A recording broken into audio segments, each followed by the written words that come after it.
Oh, y'all look good. I want you to look at something right now. Think of some major goal you want, or maybe it's one you're already working on and you have experienced a lot of setbacks, a lot of defeats. You've experienced a lot of disappointment. Maybe you've already given up. And maybe you just need a little fire, a little encouragement to get back in the game again. Here's what I want you to look at. There are winners, and there are losers, and there are people who have not discovered how to win. And all they need is some coaching. All they need is some help and assistance, just a little support.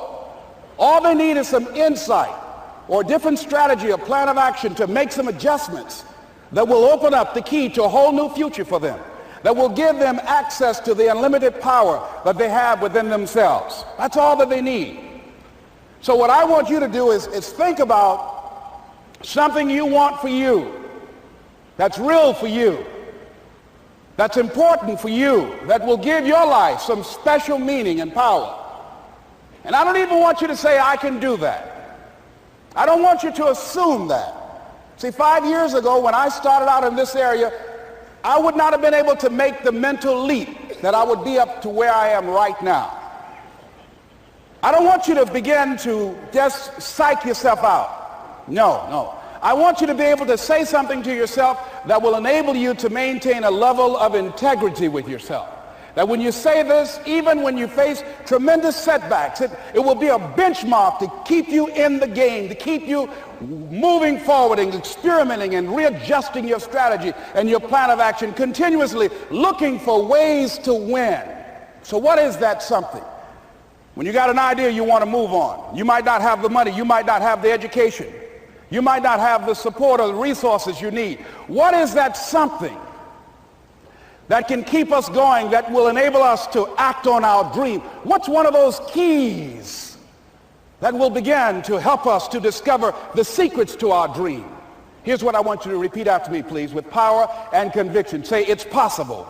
It's possible. That's all I want you to do when you look at your dream.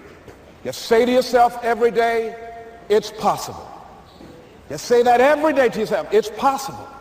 Because what does that do? See, it begins to change your belief system. See, the way in which we operate, ladies and gentlemen, it's a manifestation of what we believe, what's possible for us. Whatever you've done up to this point, all that it really is a duplication, it's a reproduction of what you believe subconsciously that you deserve and what's possible for your life. Most people operate out of their personal history, out of their memory, things they have done, things they've experienced, things they've seen, things that they have observed. What I'm suggesting that you operate out of a larger vision of yourself. I want you to see yourself doing what you want to do, experiencing what you want to experience, having what you want to have, doing what it is that gives your life some meaning and value. Operate out of your imagination, not your memory. Because whenever you look at where you want to go, I'm wanting to warn you, you will have some conversation back here after you go through the data that you've experienced in life saying you can't do it. And so what you want to begin to do is ignore that inner conversation.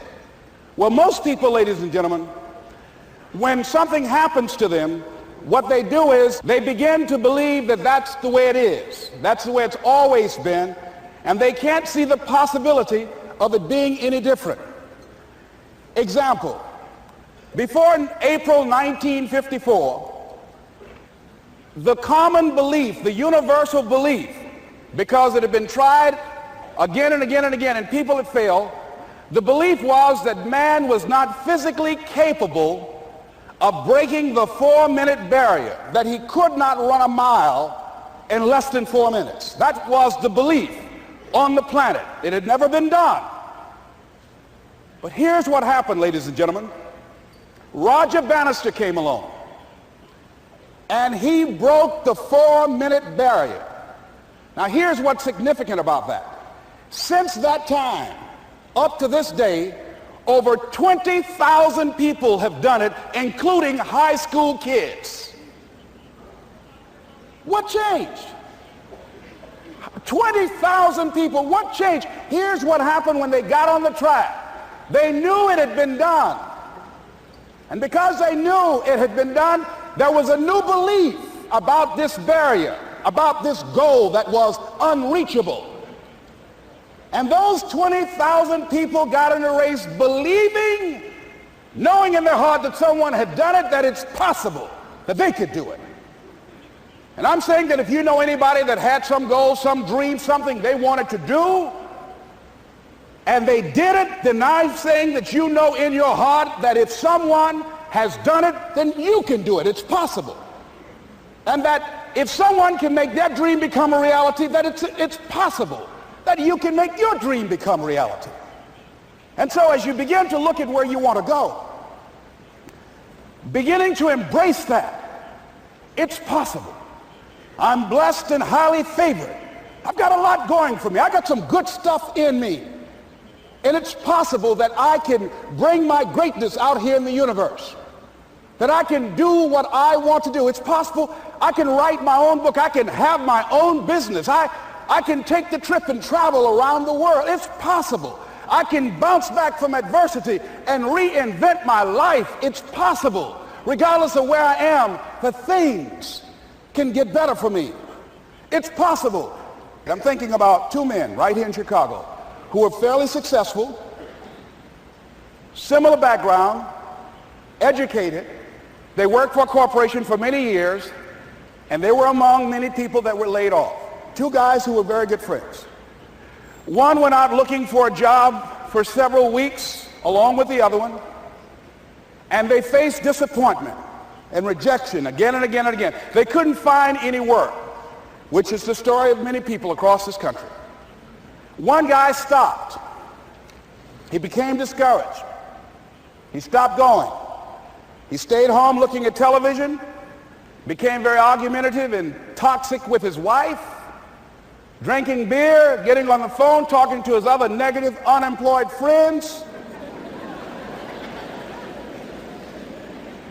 And he just gave up. The other guy kept looking for a job everywhere he could go. Every time he could get an opportunity, kept asking people, networking, checking the newspapers every day. Kept going everywhere he could, trying to find a job. You have too much education. You're overqualified. You won't be here long enough. He kept going. He kept going.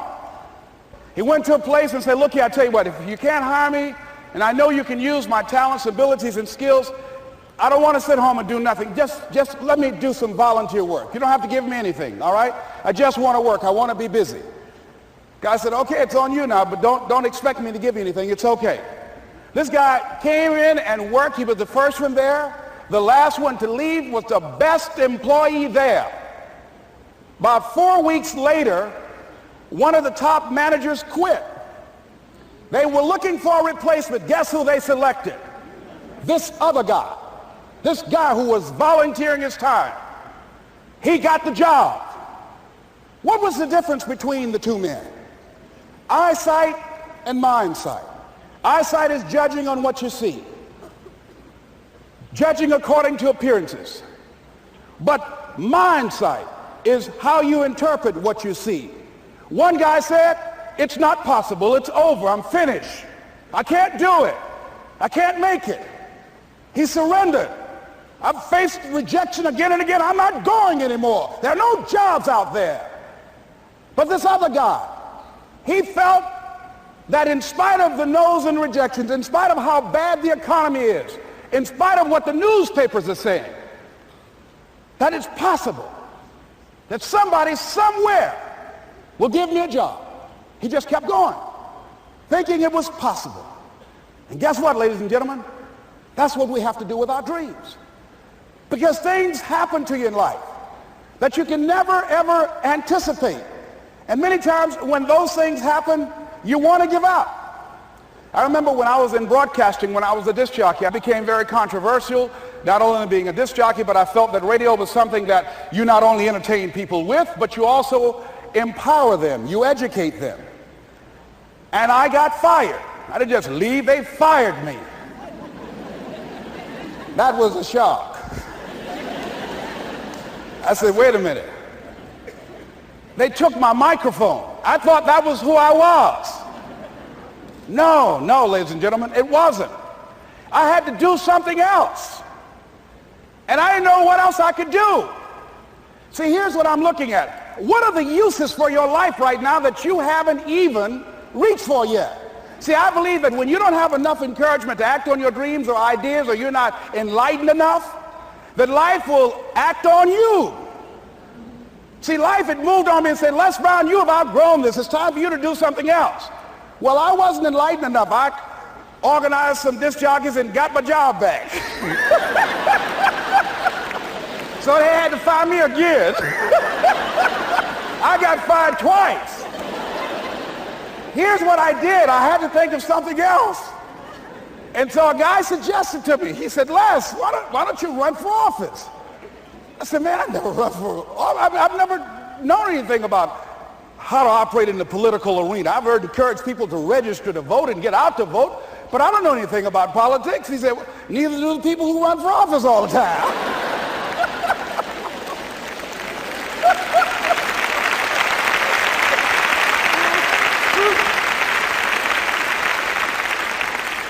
So I ran. Now here's what I'm suggesting. I ran. You got to do what you can where you are with what you have. I didn't have any money. I didn't know anything about the political process. I didn't even have any support. But here's what the guy told me. It's possible you could win. That's all I had. I was running against an endorsed candidate. He was an incumbent. He had the newspaper support, all of the leadership in the community, and I was challenging this guy. So I had a saying when I was on radio, stand up for what you believe in because you can fall for anything. And I would go door to door. I have my kids on one side of the street. I would be on the other, and I'd knock on doors. Hello, my name is Les Brown. Tell everybody I'm still standing. They get on the phone. Child, Les Brown was to my house today. You know the boy on the radio with the big mouth? Yeah, they fired him, honey. Say he's still standing. See, I'm saying just keep moving. Don't start feeling sorry for yourself. Don't spend time blaming and talking about what happened to you. See, whatever you talk about, that's what you multiply and expand in your life experience. So don't talk about stuff unless you want it to keep on happening to you, all right? So I got in that kind of action.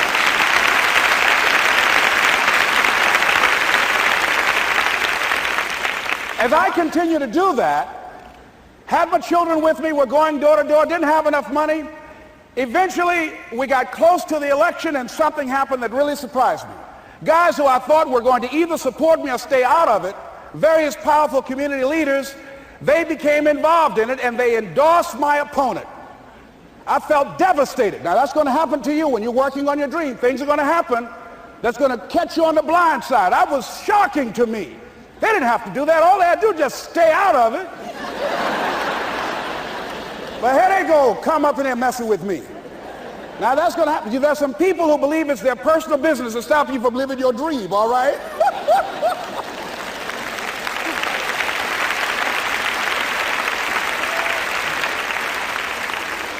But I didn't deal with that. You want to make your dream come true, you got to stay focused. Some people rather get even than get ahead. Stay focused on where you want to go. I just kept on doing what I was supposed to do. And so I was driving to the radio station. My opponent had over $20,000. I had less than $800. As I was in the radio station, the guy said, "You're going to make a commercial?" I said, "Yes." He said, "It better be a good one because that money can't go pretty far here." And I sat there in the middle control room and I was thinking. And here's what happens when you get still. Stuff will start coming. Something said, call your mama. You used to talk about your mother on the air all the time. Ask her to say a few words for you. That'll be a different kind of political spot. So I called my mama. And I had a gospel record playing in the background.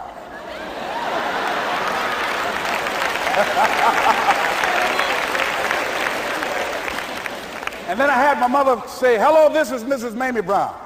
When I raised my sons, I raised them to be good children. When they got out of hand, I beat their behind and made them go right. Please vote for my son. He's a good boy."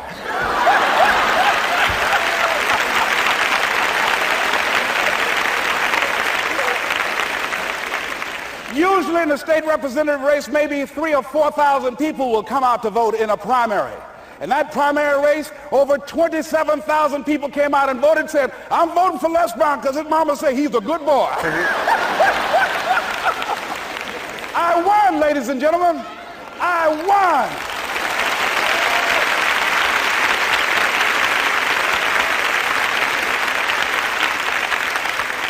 So you've got to be willing to stay focused, to be creative, to be relentless, because things are going to happen to you when you're working on your dream, when you get on track. I remember when I first got involved in speaking, one of the main things that speakers like to do is speak to a certain association that they have over 10,000 of their sales reps that come to this convention. And I was relentless. I kept saying, it's possible. It's possible. See, what I want to let you know and set you up for, because you say it's possible, don't mean that you're not going to have any problems. That Murphy's Law ain't going to come and slap you side the head. Old Murphy going to come visit you. He's waiting for some of y'all out in the parking lot. Oh, you say it's possible. Okay, it's possible. You better get up. Well, I was working. I kept saying it's possible. They got other speakers on this program. I can be on that program too. I kept selling myself. I got all fired up. And I was calling them every day, every day. And the lady finally said, Mr. Brown, I tell you what, we want you to come in and talk to our sales executives. You got the kind of fire and guts that they want, that will motivate them. And let me tell you something else. We want you to bring your motivational tapes. You're going to need at least $50,000 worth of tapes. I said, is that right? Yes, because they want to keep that drive alive. I said, all right. I called the guy to duplicate my tapes. I said, Don, how you doing? This is Les. Let me tell you, I got a major speaking engagement. I said, man, it's a speaker's dream. I need over $50,000 worth of product. He said, Les, you don't have that kind of credit. I said, I know, but Don, I can sell that. Just right after speaking engagement, I'll give you your money in 4 days. He said, are you sure, Les? I said, yes, man, I got a major speaking engagement, and they told me to do it. He said, man, that's a big order. Let me talk with the lady with you. I said, hold on just a minute, man. Call the lady back. Hello, Evelyn, how you doing? This is Les Brown. I got Don on the phone. What did you say? Do I have the speaking engagement? Yes, you do. And what else you suggest? Les, our people, they buy a lot of tapes. Your tapes are very popular among them. I'm saying bring at least $50,000 worth of tapes, Les. You'll sell everything you got and more.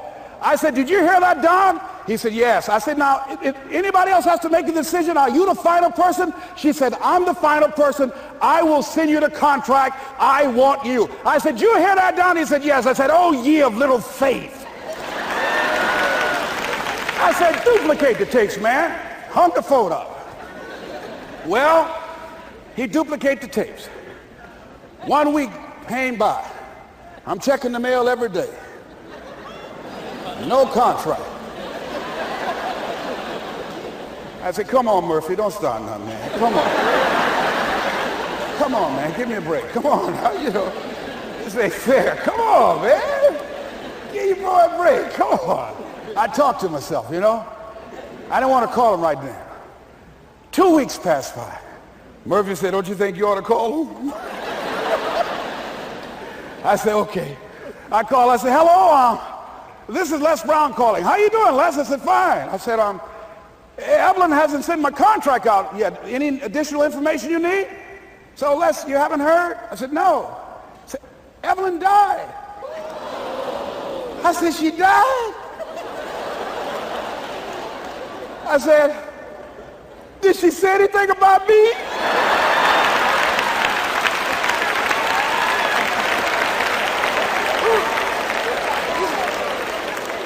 When I got home, I was so wiped out.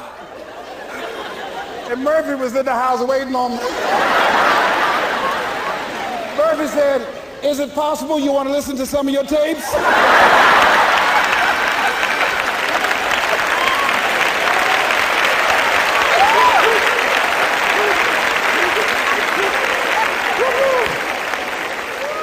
But ladies and gentlemen, here's what I had to do. I had to begin to focus on what was the solution. That this was not the only place that I'll be able to sell those products. And as I began to challenge myself and got some help and support and some other input, I eventually did. It took longer, but it was challenging. But I did it. Repeat after me, please. No matter how bad it is, or how bad it gets, I'm going to make it. I'm going to make it. Shake somebody's hand on your right and left and say, you got that right.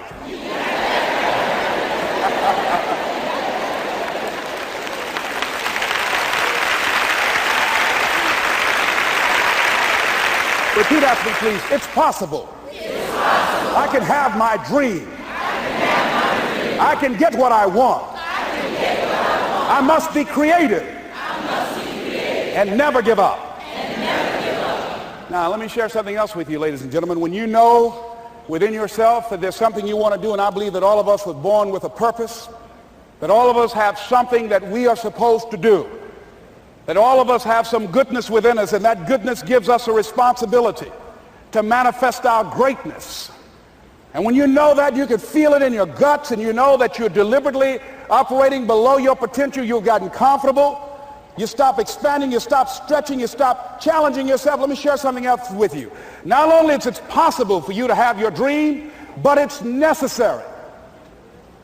It's necessary that you have it, that you work on it, that you develop yourself, that you go for what is yours in the universe. I have a friend that at the beginning of the year I was in Los Angeles giving a speech, and I do a seminar teaching people how to become involved in the speaking business, and also one called Speaking with Power, teaching people how to begin to develop their communication skills. And this friend, I said, I want you to work with me. I called her up. She said, Les, are you sure I can do it? Sure you can. You have a PhD in communications. I don't have that. If I can do it, sure you can do it. In fact, I'm going to give you the support that you need. Here's what I realize, ladies and gentlemen. We only have enough energy to take us to a certain level, but it's necessary that we assemble ourselves with other people who share our vision, other people that can see it for us, to give ourselves a home court advantage.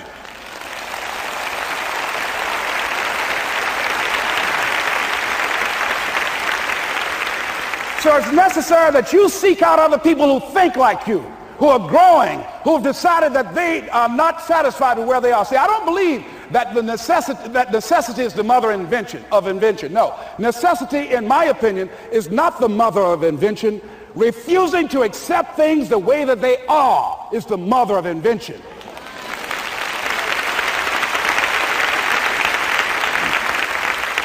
When you decide, I'm not going to settle for this, this is not going to be it for my life, I deserve more than this.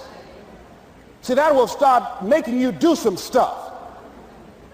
See, a lot of people go to work every day miserable, and all they do is just talk about how miserable they are. But they don't do anything about it. So I was telling her that I knew she hated her job with a passion.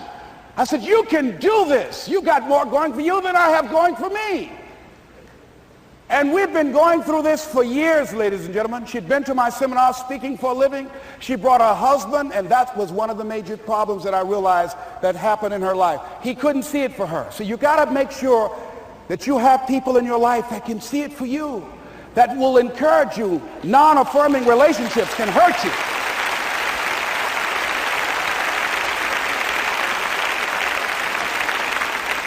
And I talked to him. I said, you know, I don't have anything to do with your marriage. He said, you and I are good friends, and she and I are good friends. And I'm not taking sides. I said, but if you can't see it for her, don't tell her that. Just give her some support. What if you're wrong? It's possible, man, that if I'm doing it, she can do it. Well, you're different. How are you going to tell me that? You've seen her speak. She's got great speaking skills. Don't underestimate her. You don't know. You've got a great woman here. But you see, people who can't see it for themselves can't see it for you. He was happy.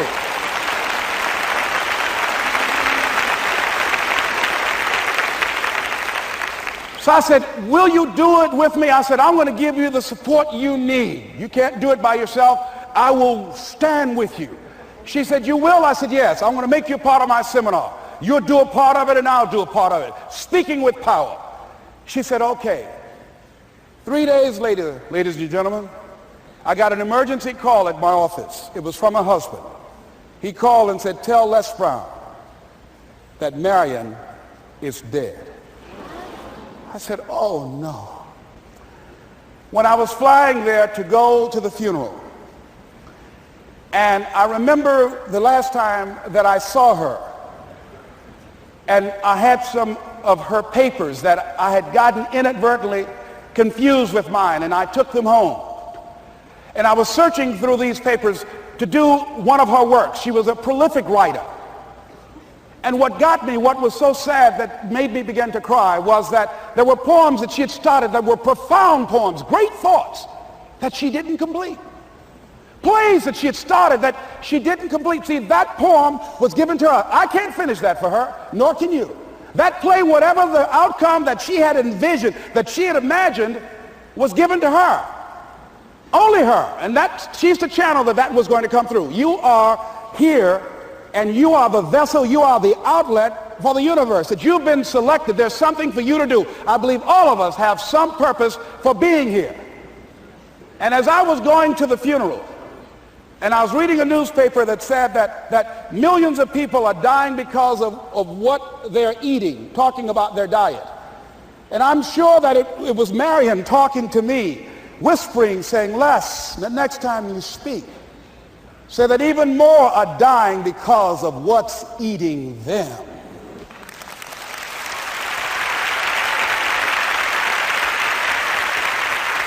When the challenges of life come your way, you've got to find ways to increase your sense of self-appreciation, because if you don't, you're bombarded with negative stuff every day that beats you down, and you will find yourself unconsciously engaged in self-destructive behavior. If you don't program yourself, life will program you.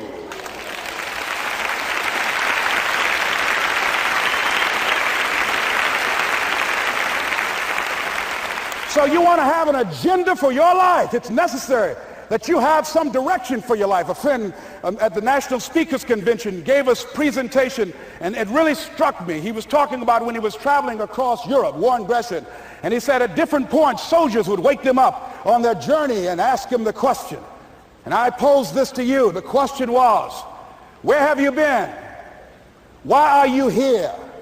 And where are you going? And that's what I ask you. Where have you been? Where have you been up to this point? You look at your life. You look at what you produce. Is it giving you what you want? Are you living on purpose? Are you living your dream? Are you acting on your ideas? Are you doing all you can do? Have you gotten comfortable? Are you procrastinating? Are you evading your own greatness? Are you surrounding yourself with people that can nourish you? Are you challenging yourself? Are you experimenting? Are you learning something different? Is your life an adventure, or is it boring? Where have you been? Why are you here? What brought you here? Investing the time, the money. What brought you here? And where are you going? What is it that you can get out of this session, out of this lecture? That when you leave here, rather than this just being a spectator event, that you got some idea, some dream, that you might have to go back and brush it off and look at it again and say, I've got to do this. This is my stuff. This is what I'm supposed to do. This is why I showed up. Where are you going with your life? What decisions are you making right now as you look into the future? Are you experimenting to find out what other talents and abilities that you have? See, we're in a time right now. The day is gone where you could just go to college and get out and get a job and work 30 or 40 years with job security and retire with a gold watch. The gold watch days are gone. Brand new day. Party's over. So now you have got to be multi-talented and multi-skilled. You've got to use all your stuff. You don't know what else you can do. I didn't know I can do what I'm doing right now. It's necessary that you stretch and challenge yourself and say, let me see. I started out as a trainer. I'm a trainer. That's what I am. That's what my expertise was in. And then I decided, let me see, can I speak? And then I discovered, hey, I can do that. What if I hadn't tried to do that and just been satisfied with just being a trainer, with a limited vision of myself? And then after training, and then I said, well, maybe I can go into business for myself. And I started speaking, going into business for myself. Well, maybe I could train other speakers and teach them how to go into business for themselves. See, you want to have a backup plan. You want to have other strategies for yourself. In case this doesn't work out, you got something else going over here. You don't want to ever put yourself in a situation where you have a limited vision and you're only using a limited amount of your talents, of your skills, and of your abilities. And I'm saying to you, it's possible you've got some talents, some ideas in you, your ability to do some stuff that you haven't even discovered yet. And I'm suggesting that it's necessary that you get outside of your comfort zone. It's necessary that you develop some new relationships where you can learn from people. It's necessary that you do reading, that you do research. It's necessary, if you're already involved in some business, that you don't be satisfied with where you are. If you want to make it today, it's necessary for you to constantly look at ways of getting better.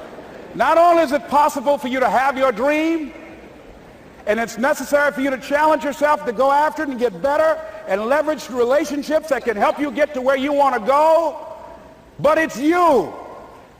The major key to your reaching your dream, your living up to your greatness, your making your contribution is you. If the economy is good, fantastic. If the banks are loaning money, that's great. If people are positive, that's great. You don't have any opposition, that's great.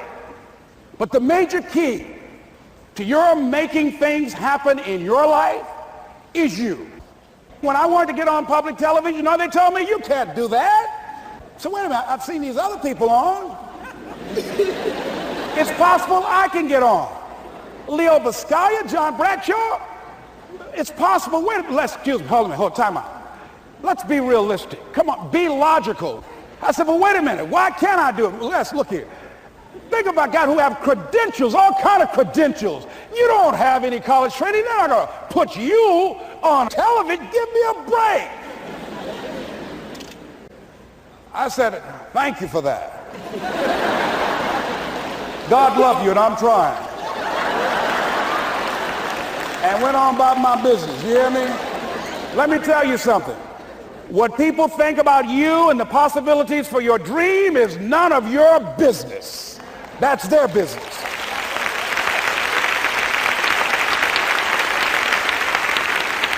They have no imagination, ladies and gentlemen. They're living out of the past, out of their memory. Their attitude is it can't be done because they haven't seen it. They're judging according to appearances. The people that are going to make it in the future, the people that are making it today, let me share something with you. History is being read, but it's also being written by people with imagination.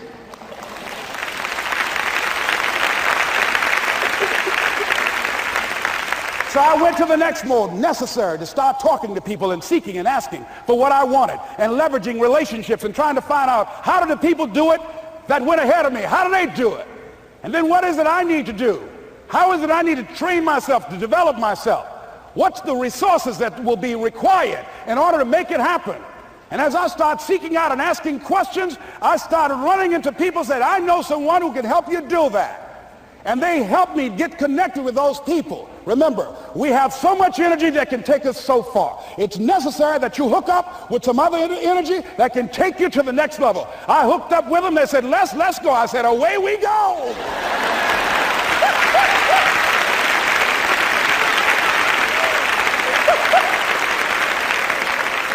And guess what? Here we are.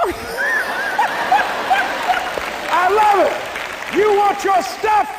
It's necessary you take responsibility for it, that you make it happen, that you don't give up, that you don't take any objection or disappointment or defeats personally, that you keep on keeping on, that you don't decide that I can't make it because you can't see the light at the end of the tunnel, that you realize that's a part of the program. And here's something you've got to resolve. Say this to yourself every day.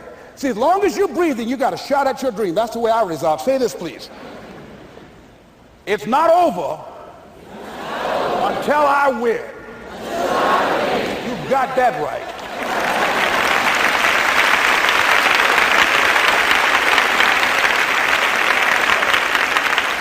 It's not over till I win.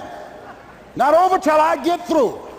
It's not over till I get over. Not over till I get what I want. Door can't open today, look out. I'm going to come back and take the hinges off. That's how you got to do that. You've got to have that kind of courage, that type of determination. If you want to make it happen, it's you. That you've got to take personal responsibility to make it happen. That you have got to own what it is that you want to do. If it's taking care of your well-being, if it's making a difference in our school system, if it's working with senior citizens, if it's to protect our ecology, if it's to create an economic renaissance, if it's just to take yourself to another level, it's you. You've got to make that happen. We can point out many things that can make it inconvenient or can slow us down. but ultimately, it's on us. Next step is, not only is it possible and necessary, and it's you to live your dream, to make this greatness that you have within you become a reality, but what I've come to appreciate when you're working on changing your life, changing some bad habit, getting out of addictive situations or relationships, or working to build a dream or making a difference in our society, or learning something that's very challenging. Here's what I realize, ladies and gentlemen, and develop a great deal of respect for. It's hard. Easy is not an option. It's hard living. Life is hard. See, it's hard when you're 49 years old, been working on a job for 17 years, and they come in and tell you you're finished and give you 1 week severance pay. And you got to start all over again. It's hard when you're married and raising children and your children are crawling and your husband dies unexpectedly. It's hard handling just the tragedies of life.